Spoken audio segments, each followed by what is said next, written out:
How to reset or recover Gmail account if password is forgotten. Hi everyone, it's Sophia to assist you today. Without any delay, let's jump right in. First, open Google. Simply click on your profile on top, and then you'll find this kind of screen pop up.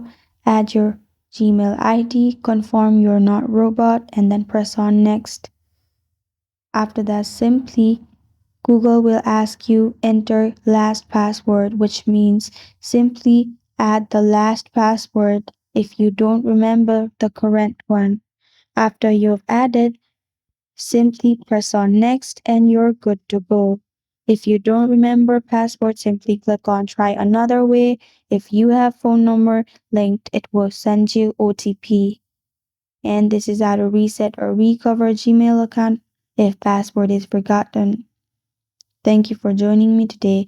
If this video helps you out, please leave a like and subscribe for more. Got a question or want to suggest a topic, comment below. I'm Sophia signing off. Until next time.